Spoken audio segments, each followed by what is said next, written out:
पर क्या करें, उनने तो सब कुछ बना के दे दिया, पर जो दिया है विरासत में उसकी सुरक्षा तक हम नहीं कर पा रहे हैं।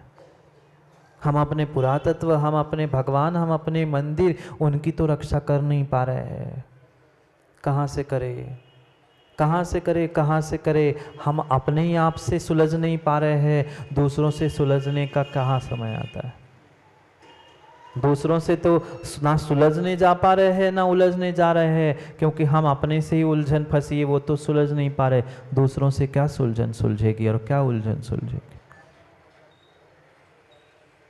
सोचो, जो हमें उपदेश मिला है, जो करुणा, जो दया, जो परम परम उपकार उन्हें एक एक दिगंबर मुनियों के हैं, उस एक एक उपकारों को समझने की आवश्यकता है। क्योंकि संसार में अगर उपदेश देने वाला पंचम काल में कोई है तो वह करुणाधारी दिगंबर मुनि, दिगंबर गुरु है। जो माज मंदिर में पारसनाथ भगवान बैठे हो, चाहे बाजार मंदिर में बैठे हो, चाहे नए मंदिर में आदिनाथ हो, जहाँ जहाँ जो जो मूल नायक भगवान बैठे हैं, वे आपसे बातें करते, आपको उपदेश देते हैं? नहीं देते। वे तो भगवान की प्रतिमा है। जिनवाणी में भी शब्द लिखे हैं। अगर मुखर कोई है, अपने मुख से कोई उपदेश देता है, तो वे दिगंबर गुरु है। क्या उनको टाइम पास नहीं होता इसलिए आपको समझाने आते हैं? कि उनके पास में बहुत सारा समय है, काम नहीं है, इसलिए वो आपको समझाने, आपको उपदेश देने आते हैं? नहीं। उनके पास स्वयं के स्व समय के लिए बहुत समय की कमी, वे तो अपने काम में लगे ही है, पर अपने साथ दूसरों के प्रति, ये जो दुखों से भयवंत संसार के अनंत जीव है, भगवान आत्मा है, उन पर करुणा करते, उनको दया अहिंसा का उपदेश देने के लिए पहुंचते हैं। जरूरत गुरु को उपदेश देने की नहीं है, जरूरत गुरु को नहीं है, मुनियों को नहीं है उपदेश ग्रहण करने की, उपदेश सुनने की आवश्यकता आप लोगों को है। पर हम कितना सुन पाते हैं? सुनने वाले ही विरले मिलते हैं। हजारों लाखों की जनसंख्या में, समाज में सैकड़ों भी नहीं पहुंचते। सैकड़ों में से सुनने वाले कितने मन लगा के, सुनने में से भी वह दशक कोई 20-15 सुनने वाले सही ढंग से मिलते, उसमें से ग्रहण करने वाले और उतारने वाले तो फिर क्या पता। विरला जान ही तत्व, तत्व को जानने वाले, तत्व को सुनने वाले विरले हैं, फिर उस तत्व को ध्याने वाले, गुनने वाले और विरले हैं, और उसको जीवन में उतारने वाले और ही विरले हैं। कम से कम सुनने का ही प्रयास कर ले। हम जब उतार पाए, जब हम जीवन में जी पाए उस तत्वों को, उस निर्णय को, वो बात का विषय है, पर कुछ कुछ ग्रहण तो कर ले। पर इतना समय कहाँ है महाराज जी? हमारे पास ग्रहण करने का एक ही दरिया है। हम ग्रहण कर देना, सुबह से लेके शाम तक जितना आ जाए उतना ग्रहण करते, जो दे जाए उसका ले लेते हैं, पर ज्ञान तो हमारे पास इतना सारा लबालब भरा है, आप ही को ज्ञान बांटने खड़े हो जाएं हम, बताओ कौन से प्रश्न का उत्तर देना है कि नहीं मोंगना जी? इतने ज्ञानी कि हम आपको ही ज्ञान दे दे, आपको ही प्रवचन दे दे, फिर टीकमगढ़ के ज्ञान होंगे कितने कहने ही क्या? कमी नहीं है ज्ञान की, संसार में ज्ञानियों की कमी नहीं है, पर बेचारों का ज्ञान काम का नहीं है, क्योंकि वह अधकुचरा ज्ञान है। सम्यक ज्ञान वह गुरु दे रहा है, भीतर की करुणा से, दया से युक्त होकर, मैं तो अपना कल्याण कर ही रहा हूँ, मैं तो स्व समय में पहुँचने ही वाला हूँ, पर कम से कम 1 घंटा, 2 घंटा, आधा घंटा, जितना समय मिले, आप भी पापों से बचे, आप भी कषायों से बचे। ये भीतर की करुणा है, इसलिए करुणा से ओतप्रोत होकर वे गुरु आपके लिए सीख दे रहे हैं। क्योंकि संसार में, अगर संसार में दुखों का हरण करने वाली और सुख को देने वाली कोई अगर माँ है, तो ये जिनवाणी माँ है, ये उपदेश है। ये माँ तो मात्र ममता में, राग द्वेष में बांधकर दुर्गति का ही कारण बन सकती है, पर सच्चा उपदेश देने वाली, सच्चा मार्ग दिखाने वाली अगर कोई माँ है तो ये जिनवाणी माँ है।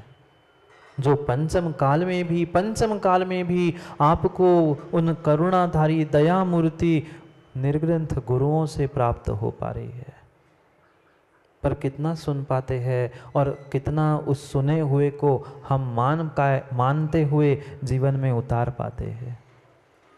2, 5, 10% भी नहीं है, 2, 5, 10% भी नहीं है, क्योंकि ये सीधी सी बात है। जिसका जैसा पुण्य का उदय होता है, पाप का उदय होता है, जीव वैसा वैसा ही कार्य करता है। कहने के लिए, दिखाने के लिए तो पहुंच भी सकते हैं, उपदेश सुनने के लिए, सीख ग्रहण करने के लिए, पर ग्रहण नहीं कर पाते। पंडित जी पढ़ा होगा ना, के होंगे क्या लड़ पड़े, के उठ घर जाए। ऐसे ही होते। अब बैठे बैठे अब सुन रहे हम, अब हम ही नहीं जाए सुको का क्या, सो बैठ तो गए, पर पूरे प्रवचन होते तक मुंडी हिला रहे। दूर से देखने वाले को लगा क्या सुन रहे हैं, प्रत्येक बात में बेचारे मुंडी हिला रहे, पर मैं ओंग रहे थे, मुंडी नहीं हिला रहे थे। सही है, हम गलत कब बोले कक्का? के होंगे के लड़ पड़े, उतई लड़ पड़े, ऐसो नहीं है वैसो नहीं है होगो। अगर ज्यादा ही हुई सोट के सर चले गए। ये पक्का है, ये पक्का है। जिसके तीव्र तीव्र तीव्र तम मिथ्यात का उदय होता है, वे कभी भी उपदेश सुन नहीं पाते, सीख को ग्रहण नहीं कर पाते हैं। आप लाख कह दो कि ऐसा नहीं करो, ऐसा नहीं करो, पर जिसने सोचे के रखा है और जिसके तीव्र मिथ्यात का उदय है, वह कभी देव शास्त्र गुरु की मान नहीं सकता। अपना अपना निर्णय कर लेना, अपना अपना निर्णय कर लेना। अगर उस उपदेश को, सीख को कानों का और इंद्रियों का विषय बनाकर मात्र भोग रहे हो, तो भी आप कर्मों की निर्जरा नहीं कर रहे हो। श्रद्धा पूर्वक अगर उपदेश को सुनकर उसे जीवन में उतारने का प्रयास कर रहे हो, तो तुम्हारा वह देखना सुनना कार्यकारी है। नहीं तो स्वाध्याय करना, स्वाध्याय सुनना कोई कार्यकारी नहीं है। ऐसे भी जीव है, सुबह से लेकर शाम तक भगवान की पूजा छोड़ देंगे, पर पुस्तक के कीड़े बने हैं। सही कह रहा हूं और नहीं भी कह रहा हूं, किसी को बुरा भी लग रहा हूं तो एन लग जाए। कर क्या लोगे पंडित जी? कुछ नहीं कर सकते। पक्का है, ऐसा ही है। जो तत्व को समझे बिना, श्रद्धा के बिना अगर मात्र ग्रंथों के पन्नों को पलट रहा है, 24 घंटे उस ग्रंथों में छुपा रखा है, तो पक्का है मायाचारी का फल त्रियंश पर्याय मिलेगी। और धर्म शास्त्र जिनवाणी में राग था, इसलिए वह जाके उस ग्रंथों में ही कीड़े बनेंगे। खोल के देख लेना, अलमारी में कई सारे ऐसे ग्रंथ हैं जिसमें वे जीव पढ़ चुके हैं। कौन है वे? करणानी योग से पूछ लेना। जो ग्रंथों के राग में मायाचारी करते हुए, बस मैं स्वाध्यायी, मैं करते हुए जी रहे ना, जो इंद्रियों का भोग रहे हैं, वे जाके उस पन्नों को खाने वाले हैं। जिनवाणी जीवन में उतारने के लिए थी, जीवन में उतार पूर्ण रूप से नहीं पा रहे हैं, आंशिक रूप से उतारने का प्रयास तो करो। कम से कम जो उतार रहे हैं उनके पास पहुंच के समझने का तो प्रयास करो। हम नहीं उतार पा रहे हैं, कैसे उतारा जाता है, कैसे माना जाता है, उसे समझना के तो प्रयास करो। फिर क्या करें? गुरु के भीतर तो करुणा है, प्रभु के भीतर भी करुणा थी, इसलिए तो उन्होंने, क्या आवश्यकता थी? ठीक है, निर्ग्रंथों को तो फिर भी समझ में आया, फिर अरहंतों को दिव्य ध्वनि खिलाने की क्या आवश्यकता थी? वे तो भगवान बन चुके थे, अब तो उनके लिए कुछ जरूरत ही नहीं थी। पर फिर भी 1 नहीं 2 नहीं, कितनी बार दिव्य ध्वनि दिन में 4 बार दिव्य ध्वनि भगवान की खिलती है। किस लिए? कि सुखकारी दुखार, जो अनंत अनंत जीव है, सुख चाहे दुख ते भयवंत, ऐसे दुख से भयभीत जीवों के लिए वे करुणा धारण करते हुए दया मूर्ति पल पल उपदेश देते हैं, सीख देते हैं कि कम से कम हिंसा तो नहीं करो, पाप तो नहीं करो, दुखों से दूर होने का प्रयास तो करो। पर हमने जब सोच ही के रखा है, मान ही के रखा है कि हमें मानना ही नहीं है, कौन मना सकता है? जिसने जो सोच के निर्णय करके रखा है, उसके अभिप्राय को, उसके निर्णय को बदलना भगवान को संभव नहीं हुआ। फिर पंचम काल के मुनि और गुरु किसको सुधार पाए, किसको समझ सिखा पाए? क्या आदिनाथ भगवान अपने परिवार का तो सदस्य था, कौन बाहर का था? मारीची कौन था?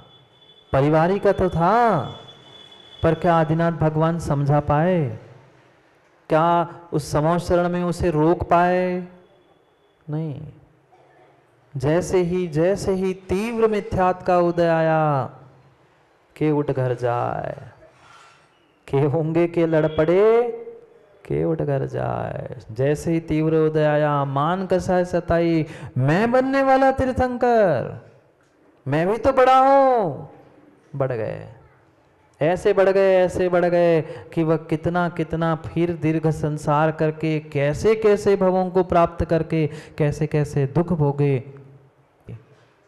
स्वयं की कर्मों की निर्जरा करने के लिए हम भगवंतों के कल्याणक मनाते हैं, और जिन शासन में हम रह रहे हैं उनके प्रति इतना तो उपकार प्रत्येक जीव का बनता है कि हम सब काम छोड़ के उनके उस जन्म महोत्सव, जन्म कल्याणों को मनाने का प्रयास करें। पर क्या करें? गुरु तो सीख ही दे सकता है, उपदेश ही दे सकता है, पर किसी को सिखा नहीं सकता, किसी को समझा नहीं सकता। समझ वही सकता है, समझ वही सकता है जिसके भीतर श्रद्धा है, विश्वास है। कहे गुरु सीख करुणाधार, वह सीख को कह रहे हैं, बता तो रहे हैं, पर वह हितकारी सीख कौन सीखेगा? सीख ग्रहण करने के लिए भी समझ चाहिए, समझने के लिए भी समझ चाहिए, पर क्या करे, समझ ही नहीं है। गुरु तो करुणा से बार बार कहता है कि बेटा ऐसा मत कर, ऐसा मत कर, पर कहाँ मानता है। वह एक द्रोणाचार्य भी तो गुरु थे, पढ़ा होगा, सुना होगा आप लोगों ने द्रोणाचार्य के बारे में। उन्होंने सबके लिए विद्या दी, सबके लिए बराबर विद्या दी, पर फिर भी सब विद्याओं में विशेष एकलव्य पारंगत हो गया। लोगों ने भले ही कुछ कहा कि वह अर्जुन के प्रति तीव्र राग था, इसलिए उन्होंने उसका अंगूठा, ये कथा तो पढ़ी होगी ना, एकलव्य से द्रोणाचार्य ने अंगूठा छीन लिया। ये तो लोगों ने कहना प्रारंभ कर लिया, वो तो अर्जुन को बड़ा करना था इसलिए उसको छोटा किया, इसलिए उसका अंगूठा किया। पर कभी कोई गुरु किसी शिष्य को कम ज्यादा काम करता ही नहीं है। कभी उसके भीतर राग द्वेष नहीं होता। गुरु के प्रति, सभी शिष्यों के प्रति, सभी भक्तों के प्रति एक ही करुणा होती है कि जो आज तक वह पाप करते आए हैं, गलतियां करते आए हैं, वो पुनः ना हो, इसलिए वो सीख देते हैं। आप लोगों को भी यही पता होगा ना कि वह अर्जुन को ज्येष्ठ साबित करने के लिए अंगूठा उसने मांगा नहीं। मोंगना जी, ये बात सत्य नहीं है। गुरु कभी किसी पर अदया नहीं करता, कभी किसी को हिंसा या कभी पापों में उलझाने का प्रयास करता ही नहीं है। वास्तविकता कुछ भिन्न ही थी, वास्तविकता कुछ भिन्न नहीं थी। जैसे ही वह परीक्षा लेने का समय था, एकलव्य ने जैसे ही उस श्वान की भौंकने की आवाज सुनी, उसने बाण कहाँ चलाए? उसने देखा नहीं कि श्वान कहाँ है, कौन है, कैसा है, मात्र उसने उस कर्ण भेदी यानी जो कानों के आवाज जिस दिशा में सुनी थी उस दिशा में छोड़े, और बाण लगे कहाँ थे? जाके श्वान के बिल्कुल मुख में चुभ गए थे। एक नहीं, कई बाण सीधे जाकर मुख में लग गए थे। ये गुरु की करुणा थी। बाहर से भले ही आपको लगे ये नारियल जैसे कठोर है, पर वे बाहर से ही कठोर है, भीतर उनके दया और करुणा लबालब भरी है। देखा कभी श्रीफल को? बाहर से तो कितना कठोर होता है, पटक के भी नहीं फूटता, पर भीतर उसमें ही मलाई और उसमें ही पानी, उसमें ही वह गरी निकलती है। ऐसी ही करुणा दिगंबर गुरु के भीतर होती है। भले ही जीवों को, भक्तों को, शिष्यों को शुरू में समझ में नहीं आता, उसे तो यही लगता है गुरु तो मेरे लिए पता नहीं क्या कह रहे, क्या कर रहे हैं। हाँ, सत्य घटना है मोंगना जी, हमने भी अनुभव किया। अब शुरू शुरू में कौन जानता है, कौन समझता है। ऐसी स्थिति थी कि रोज के रोज लगातार अंतराय, और इतने सारे शरीर पे फोड़े थे। संजीव देखा था क्या? ऐसी स्थिति थी कि एक कदम भी उठ के चल के रखने की ताकत नहीं थी। तब तो लगता था कि गुरु को ऐसा कह दे कि रुक जाए, पर ऐसी स्थिति में भी गुरु ने विहार करवाया। तब तो शुरू शुरू में यही लगता था कैसे है, थोड़ी सी भी दया नहीं है। एक बार तो हम पहुंच ही गए, हमने कह दिया अब बहुत हो गया गुरुजी, अब मुझसे नहीं होता। पुनः आज भी अंतराय हो गया और इतना दर्द है, मैं तो खड़े होने की हिम्मत नहीं, चल क्या पाऊंगा। गुरु ने कहा ठीक है बेटा, सामायिक कर ले, अपन देखते। हम तो बैठ गए सामायिक के लिए, और जैसे सामायिक हुई हमने कहा आचार्य जी आज तो बिल्कुल चलने की हिम्मत नहीं है। अब शिष्य तो शिष्य, दीक्षा लेके अभी 6 महीने भी नहीं हुए थे, क्या पता क्या समाज, कहाँ रुकना, कुछ रुकना, कोई समाज तो थी नहीं, विहार चल रहा था और संभव ही नहीं था, रास्ते में कैसे कहाँ रुकते। गुरु ने जामाई के बाद बुलाया, और पहले ही आचार्य ने तब तक सभी जो संघपति वगैरह थे, विहार कराने वाले थे, उनको सूचना दिला दी थी कि तुम एक काम कर लेना, जैसे ही विहार का समय आए तुम बढ़िया सी एक डोली बना के ले आना। अब जो गुरु ने कहा उन सब ने व्यवस्था कर ली, पर देखना गुरु का विश्वास और गुरु की करुणा मोंगना जी कैसी होती है, गुरु की सीख कैसी होती है। गुरु को विश्वास तो था कि ये बैठने वाला नहीं है, पर सीधी सीधी कहते कि चल बेटा यहाँ रुकने की व्यवस्था नहीं है, तो बेटा तो कहाँ मानने वाला था, शिष्य कहाँ मानने वाला था। ये थी करुणा, ये था उपदेश, ये थी सीख, ये था वह वास्तव में कहे सीख गुरु करुणाधार। उन्होंने कहा कोई बात नहीं बेटा, तुम्हें चलने में असमर्थता है ना, ये तो तुम्हारे लिए डोली बनाई है, तुम डोली में बैठ के विहार कर लेना, फिर जहाँ उतरना है वहाँ उतरना, फिर बैठ जाना।